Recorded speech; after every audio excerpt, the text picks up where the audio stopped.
10 trucs et astuces sur Photoshop. Je vous montre tout ça? C'est parti!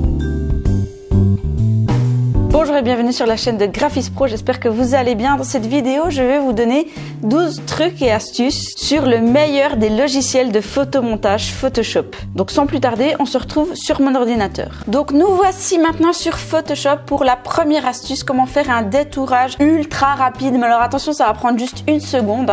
Donc on a un sujet sur un fond, c'est assez facile le détourage là. Mais là en fait, vous allez sur sélection, sujet et puis du coup Photoshop va automatiquement faire un détourage.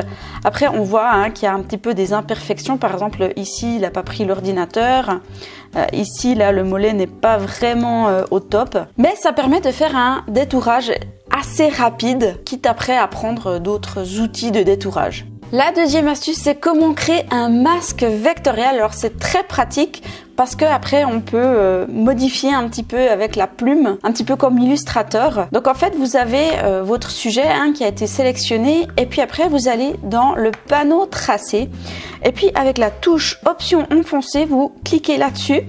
Et puis vous pouvez convertir en tracé votre sélection et puis ici vous pouvez déterminer la tolérance. Donc moins il y a de pixels, plus ce sera précis et puis plus vous mettez de pixels, par exemple j'en mets 3 et puis du coup moins ce sera précis. Donc voilà, si je reviens et puis que je clique là-dessus et puis que je fais par exemple un pixel, on voit que j'ai beaucoup plus de points d'ancrage et puis ensuite après je vais pouvoir venir avec ma plume pour un petit peu modifier mon tracé.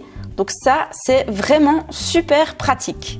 La troisième astuce, c'est de pouvoir travailler en fait avec deux vignettes, c'est-à-dire avec deux fenêtres sur le même plan de travail. Donc là, par exemple, j'ai envie de travailler là, puis en même temps, j'ai envie de dézoomer. En fait, c'est un petit peu ça, quand on travaille sur Photoshop, on zoome, on dézoome et tout. Donc pour cela, il vous faut aller dans Fenêtre, réorganiser. Ici, vous pouvez déjà créer une nouvelle fenêtre.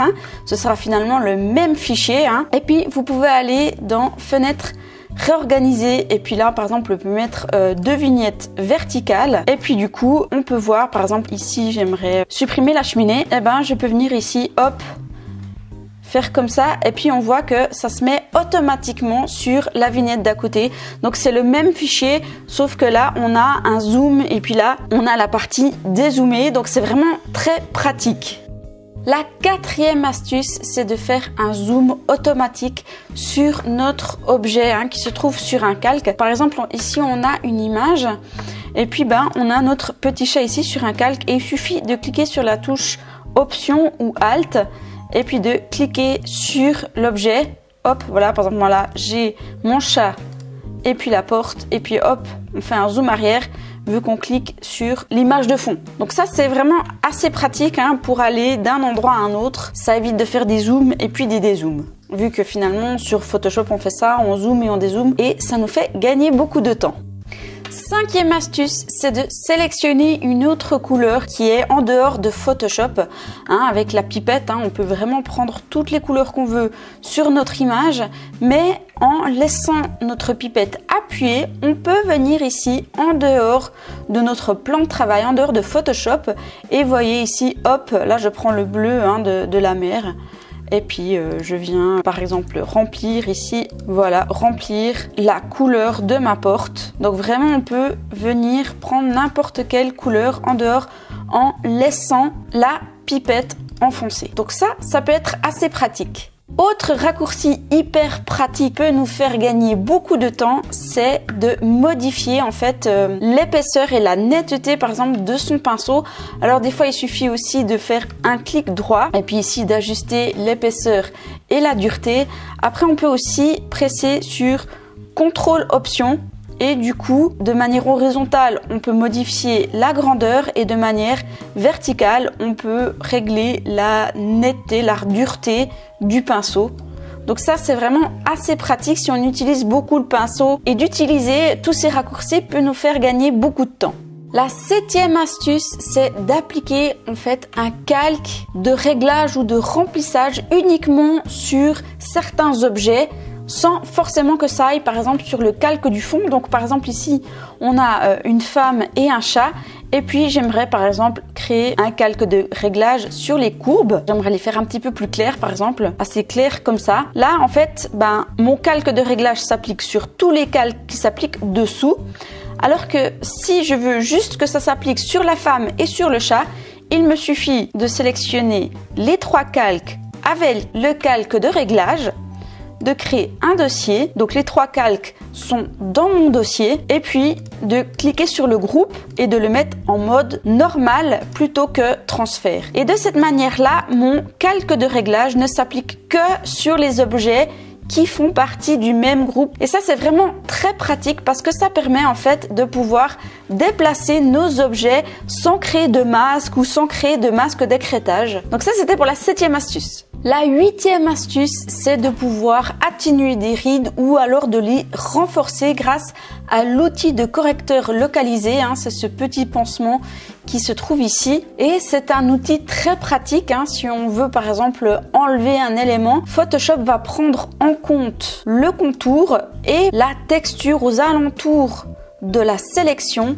ce qui permet en fait de pouvoir par exemple enlever les rides de ce monsieur d'une manière quasiment automatique et assez rapide. Alors vous avez ici plusieurs modes, le mode normal, donc ça marche à peu près. On voit ici qu'il prend différents éléments aux alentours.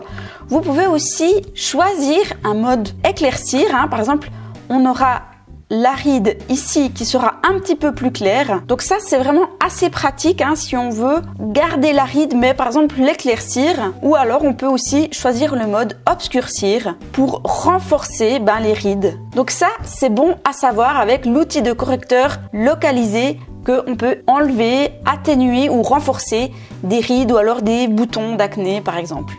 La 9e astuce, c'est de faire une correction de couleur automatique de manière à pouvoir améliorer une photo. Par exemple, ici, on a une image qui est assez dans les jaunes à la base. Donc, qu'est-ce que je vais faire? Je vais créer ici un calque de réglage de courbe. On peut cliquer ici sur le réglage automatique. Donc là, on voit que ça ne nous change pas beaucoup. Après, on peut aller dans le panneau de propriétés et de sélectionner option automatique. Je viens cliquer ici sur rechercher les couleurs claires et foncées. On voit ici que ça m'améliore grandement mon image et je clique ici dans magnétisme des tons moyens neutres et je peux ici enregistrer comme valeur par défaut. De cette manière-là, à chaque fois que je vais corriger mon image, il y aura cette valeur qui va entrer en compte. Donc je presse sur OK et du coup, mon image est beaucoup plus équilibrée au niveau des couleurs. Donc ça c'est assez pratique pour faire une correction de couleur sur une image qui est par exemple trop rouge ou trop jaune à la base. La 10e astuce, c'est de créer la même ambiance de couleur. Donc par exemple ici, on a un fond assez enneigé, assez bleu, avec une femme qui n'a rien à voir avec le fond enneigé. Donc typiquement ici, qu'est-ce que je vais faire pour créer la même ambiance de couleur sur la femme? Je vais créer ici un calque de réglage courbe, encore une fois. J'aimerais que ce calque de réglage s'applique seulement sur la femme, c'est-à-dire que je vais faire un clic droit et je vais faire créer un masque d'écrêtage. Je vais sélectionner ici vraiment la partie courbe. Donc faire attention de ne pas sélectionner la partie masque, mais la partie du réglage. Et je vais revenir ici dans les options automatiques de mon calque de réglage et je vais venir ici, cliquer dans les tons foncés et puis venir ici prendre une couleur assez foncée de mon fond enneigé. Voilà, on voit ici que ça s'applique sur ma femme. Donc les tons foncés, je vais les laisser dans les bleus et puis sélectionner quelque chose de très foncé. Je vais faire la même chose pour les tons clairs. Je vais venir ici, par exemple, hop, dans le bleu clair. Voilà, et puis je peux venir voir ce que ça donne directement sur la femme. Je désélectionne magnétisme des tons moyens neutres. Je ne veux pas enregistrer ce réglage par défaut, non. Et je vois que mon calque de réglage crée la même ambiance de couleur seulement pour la femme et est complètement intégré à mon décor enneigé. L'avant-dernière astuce, c'est de fusionner tous les calques de mon document en un calque supplémentaire. Si par exemple vous voulez passer sur le filtre caméra raw, donc ce qu'il faut faire, c'est de presser les touches commande option majuscule E et de cette manière là on retrouve ici un nouveau calque qui a fusionné en fait tous les calques de mon document. Donc ça c'est une astuce assez pratique, ça évite en fait de copier tous les calques et puis de les fusionner par la suite. La dernière astuce, c'est de pouvoir tourner les coins de la marionnette quand on fait une déformation.